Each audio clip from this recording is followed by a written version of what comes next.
I want you to circle a date on your calendar. March 5th, 2026. Now, this isn't some far-off sci-fi prediction. It's the near-future moment where our entire tech ecosystem is just accelerating past a bunch of different points of no return. We are not talking about hype here. We are talking about a full-blown reckoning. So, let's really get into this. What's at the heart of this whole mess? Well, it's a pretty fundamental conflict. For decades, we've all bought into this idea of endless exponential growth. But today, right now, our digital ambition has slammed head-on into the unforgiving laws of physics. So we're going to break this all down into 4 critical layers. First, the physical limits of hardware. Then, the AI workarounds that are basically hiding the problem. After that, a really clever hybrid solution. And finally, a threat to the actual math that secures our entire digital world. Okay, first up, the physical limit. This is where the silicon meets the road, folks, and right now that road is literally on fire. Now, what's so wild about this slide is just how violent these numbers are. Just look at NVIDIA's chips. The A100, okay, 400 watts. The H100, that jumped to 700. But the new B300 AI chip, we're talking over 1,200, maybe 1,400 watts. This isn't just an upgrade, it's a thermodynamic crisis. You literally cannot cool this with air anymore. It's mathematically impossible. This is forcing a mandatory and, trust me, massively expensive shift to direct liquid cooling for the entire industry. So the logical question, right, is if we're hitting this insane heat wall, why not just keep shrinking the transistors? I mean, that's what Moore's law has always been about.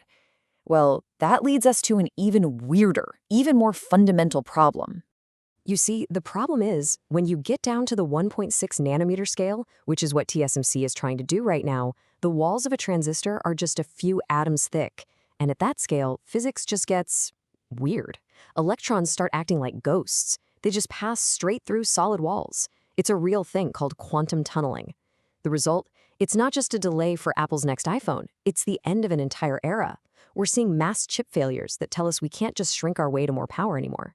So with hardware growth completely stalled out at both the huge macro heat level and the tiny micro atomic level, the industry had to do something.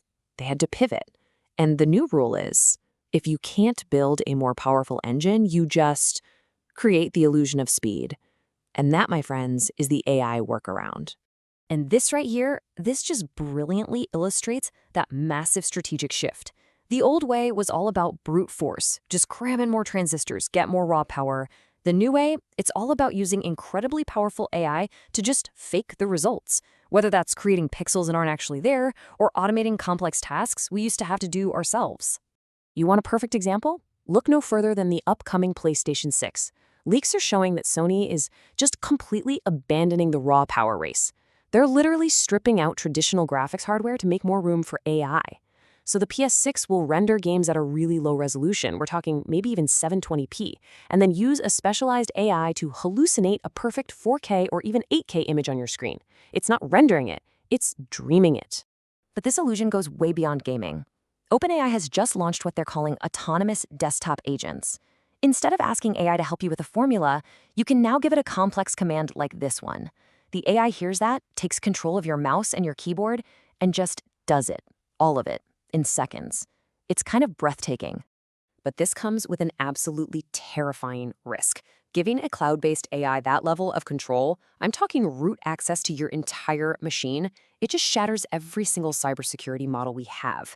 An AI with admin privileges has no common sense. It cannot tell the difference between your vacation photos and a critical system file. One tiny misinterpretation of your command, and it could wipe your whole system clean. But not everyone is being forced to choose between this brute force heat death and the pure AI illusion. It turns out there's a third way, a really clever hybrid compromise, and it's being pioneered by Valve. The new Steam Deck 2 is just an engineering marvel. It uses these low-power ARM cores, like a smartphone, for just browsing and downloads, sipping only a few watts of battery. But the millisecond you launch a demanding game, it awakens this dormant x86 beast, a super high-power AMD chip that just unleashes raw gaming performance. It's a direct, brilliant solution to the power crisis. You get efficiency when you need it, and insane power when you want it. And that brings us to our final and, honestly, our most alarming point. The hardware is melting, the software is becoming an illusion. But what happens when the very mathematics that secures our digital world just begins to crumble? So for years, governments, banks, they've all been preparing for the day that quantum computers can break all of our current encryption. Their big hope lies in this thing called post-quantum cryptography, or PQC. It's a whole new class of math problems that are supposed to be hard for even quantum machines to solve. This is supposed to be our digital shield. This is our plan for survival. Except there's a massive problem. One of the leading PQC algorithms, a top candidate that was supposed to protect global finance, was just publicly broken. And the terrifying part? It wasn't broken by some futuristic billion-dollar quantum computer, no. It was cracked by a team using a cheap, standard server with obsolete Intel chips from a decade ago, over a single weekend. This enables a total doomsday scenario. You see, for years, hostile nations have been recording and storing massive amounts of our encrypted data. Banking, military secrets, everything. They can't read it right now, but the plan is simple. Store now, decrypt later. They just wait for quantum computers to come online, and then they can decrypt everything they have ever stolen all at once. If our next-gen shields are already this broken, there is no plan B. So where does all of this leave us? Well, the verdict is pretty clear. We are watching classical engineering strike an impenetrable wall. The era of just mindlessly assuming that technology will endlessly and safely get better, that's over. We're facing hardware that's melting, AI that's basically a magic trick, and cryptography that is fundamentally broken. Survival now demands a much deeper, more critical understanding of the systems we all depend on. The only question left is, are we prepared?